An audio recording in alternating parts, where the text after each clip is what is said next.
Ang paparating na tigre. Tungkol ang kwentong ito sa batang lalaking nagngangalang Krishna. Nakatira siya at ang tatay niya sa maliit na nayon. Parehong pastol si Krishna at ang kanyang ama. Namumuhay sila sa pagpapastol ng mga baka. Pero si Krishna ay isang pilyong bata. Araw-araw may bago na naman siyang kapilyuhan. Ano kaya magagawa ko ngayon? Bakit kaya walang tao rito? Sino kaya ang pwede kong lokohin? Hindi ko pwede palipasin ng araw. Ano ba naman to? Naiinip na ako. Dali, mag-isip ka ng gagawin. Dali, dali, dali. Makalipas pa ang ilang saglit, nakitang tuliro si Krishna ng kanyang ama at nagtaka. Anong problema, Krishna? Bakit ka nakatayo dyan? Ay, wala po, itay. Nag-iisip lang po ako ng gagawing trabaho. Sige anak, may papagawa ko sa iyo. Masama kasi ang pakiramdam ko ngayon. Makinig ka anak, bakit hindi mo kaya ipastol ang mga baka sa damuhang malapit sa gubat? Sige po, itay. Dadali ko sila ngayon. Makinig ka, kailangan mo silang bantayan ng mabuti. Dahil kung hindi, siguradong makakain silang lahat ng tigre. Babatayin ko po sila. Huwag po kayong mag-alala. Kailangan ko na po palang umalis dito. Oras na po palang ipastol ang mga baka. Kahit napilyong bata si Krishna, hindi niya kayang tanggihan kailanman ang kanyang ama. Tulad ng utos ng kanyang ama, kinalas niya ang tali ng mga baka at pinagpastol niya sila sa damuhang malapit sa gubat. Dala-dala niya ang kanyang tirador at isang mahabang patpat. Ilang saglit lamang, nakarating din sila sa damuhang malapit sa gubat. Nakakita siya ng isang malaking puno sa may gitna at dahan-dahang inakyat ni Krishna ang puno at umupo sa sanga nito.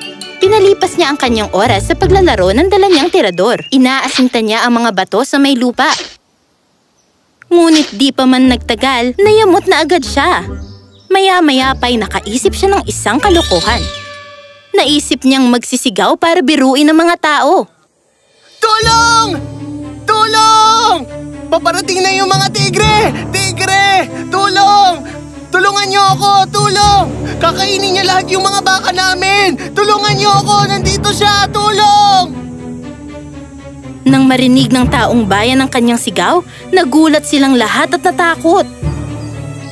Hala! Naku! Nanganganib si Krishna! Papatayin siya ng tigre! Kailangan puntahan natin siya ngayon din! Oh, halina't puntahan natin siya! Halika na! Puntahan natin siya! Oo! Halika na! Tara! Oo! Nagmamadaling pumunta patungo sa gubat ang mga taong bayan. Dinala nila ang kahit anong magagamit na sandata para mailigtas si Krishna mula sa tigre. Iniwan ng mga taong bayan ang kanilang mga trabaho para iligtas si Krishna. Ngunit pagkarating nila roon, Krishna! Sabihin mo kung nasaan na siya! Nasaktan ka ba dyan, ha? Huwag kang mag-alala, Krishna! Nandito na kami! Huwag kang aalis sa sanga ng puno na yan! Sabihin mo kung nasaan ang tigre! Krishna, sabihin mo kung nasa na siya! Nasa na siya! Tigre? Anong tigre? Walang tigre kaya dito! Kung ganun, bakit ka nagsisisigaw? Ha? Ano ka ba, Krishna? Inuuto mo lang ba kami? Ha? Krishna! Anong kalokohan nito? Huwag na mong ulitin to, Krishna! Huwag ka magbayro ng ganito! Naabala kami sa'yo! Iniwan namin lahat ng trabaho namin para iligtas ka! Tama na, Krishna! Nakakabala tong kapilyoan mo. Kailangan mo nang itigil. Sa susunod na mangyari to, hindi ka na namin pupuntahan.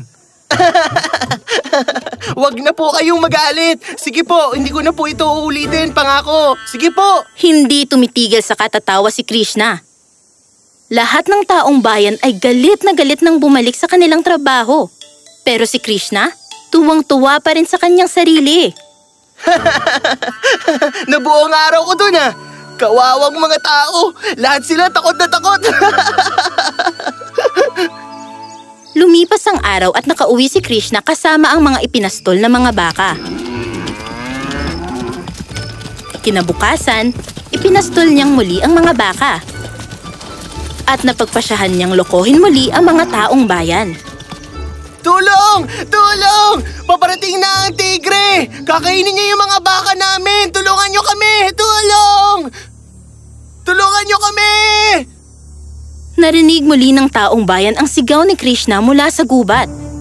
Kinabahan ang lahat ng hindi nakakaalam sa masamang biro niya. Nagmadali ang lahat patungo sa gubat para iligtas si Krishna. Nasa panganib si Krishna! Halika at bilisan natin, iligtas natin siya! Ay naku, kawawang bata. Paano naman siya makakatakas ng mag-isa? Kailangan natin mailigtas siya agad-agad. Halika na, bilisan natin. Tulungan natin siya agad. Nagmadali ang lahat patungo sa gubat para iligtas si Krishna. Nalokong muli ni Krishna ang taong bayan na dali-dali sanang magliligtas sa kanya. Nang makarating sila sa gubat, nakita nila si Krishna na nakaupo sa sanga ng puno at tumatawa. Tingnan niyo ang mga mukha niyo! Anong nangyari sa inyo? Walang tigre dito. Bakit ka nagsisisigaw? Wala nga naman po, tigre! Ano problema mo? Kailangan mo itigil to! Kaya nga magtatanda, hindi na ito tama, Krishna! Wala ka mang trabaho, pero kami meron! Bakit ba ang hilig mo kaming idamay sa kalokohan mo? Hindi na to tama! Pagsisisihan mo ito balang araw, Krishna! Dali-dali kami nagmamadaling iligtas ka at ito ang igaganti mo! Hindi ka na namin ililigtas! Tara na! Kahit anong mangyari, hindi ka na namin pakikinggan! Teka! Bakit po kayo nag-uwian na? Ano pong sasabihin ko sa tigre? Nakita ng taong bayan na tawa ng tawa si Krishna at galit na sila sa kanya. Sinigawan nilang lahat si Krishna at umalis ng masama ang loob. Sa mga sumunod na araw, pinaulit-ulit pa ni Krishna ang kanyang pagbibiro. Minsan bumababa na siya sa damuhan at sumisigaw ng paghingi ng tulong. Alam na ng taong bayan ang biro niya at sanay na sa kanyang kapilyuhan. Ngunit dali-dali pa rin sila sa pagligtas kay Krishna. Hanggang isang araw, nagsawa na sila sa mga biro ni Krishna. Habang pinapastol niya ang kanyang mga baka, may nakita siyang paparating na tigre. Sumigaw si Krishna sa paghingi ng tulong. Tulong! Tulong, tigre! Tulong! Parang awa niyo na! Tulungan niyo kami! Tulong! Ngunit ngayon, walang dumating para iligtas siya. Walang nakinig sa kanyang mga sigaw. Umupo lamang si Krishna sa sanga at patuloy sa pagsisigaw. Parang awa niyo na! Maniwala na kayo! May tigre dito! Tulungan niyo ako! Dito! Tita! Iligtas niyo po ako! Inaatake ng mga tigre yung mga baka namin! Kahit sino! Tulungan niyo ako! Tulungan niyo ako! Parang awa niyo na! Tulong! Dito! Tulungan niyo ako! Madalas umiiral ang kapilyuhan niya. Lagi na lang kalokohan ang inuuna. Hindi na kami magsasayang ng oras. Tama ka! Hindi na kami pupunta ron! Sangayon ako! Malamang niloloko muli tayo! Sumasang-ayon ako! Malamang niloloko niya muli tayo! Kaya umuwi na lang tayo! Patuloy ang sigaw ni Krishna ngunit walang nakikinig sa kanya. Inisa-isa ng mga tigre ang mga baka at kinain silang lahat. Walang magawa at nakaupong tuliro na lamang sa sanga si Krishna.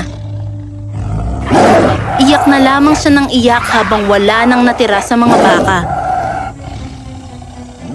Umabot din ang balita sa ama ni Krishna. Alalang-alala siya at nagmamadali siyang tumakbo patungo sa gubat. Ano bang ginawa mo, Krishna? Hindi mo ba alam na ang mga bakang yan ang tanging paraan para tayo'y kumita? Ngayon, Krishna, kinain na silang lahat ng tigre. Anong pagkakabuhayan natin ngayon? Paano tayo makakakain? Ano nang gagawin natin? Madalas kong ipinawawalang baal ang kapilyuhan mo! Pero sobra na to, Krishna! Ano nang gagawin ko sa'yo ngayon? Wala kang kwentang bata! Itay, patawarin niyo po ako. Alam ko pong malaki ang pagkakamali ko. Paumanhin po. Hindi na po ako manloloko. Hindi na po ako magsisinungaling. Patawad po, Itay. Mga bata, ganito pinagbayaran ni Krishna ang kanyang masasamang mga biro. May mga natutunan ba kayo? Opo! Mga bata, sabihin niyo nga sa akin kung anong natutunan niyo ngayon. Hindi po dapat tayo magsisinungaling. Sa bawat pagsisinungaling natin, nasisira ang tiwala ng mga tao sa atin. Tama, sa bawat pagsisinungaling natin, nawawala ang tiwala nila. Sa una naniniwala sila pero hindi lagi. At sa oras na kakailanganin natin sila, hindi na sila maniniwala. Kaya mahalaga na ingatan natin ang tiwala at laging maging totoo.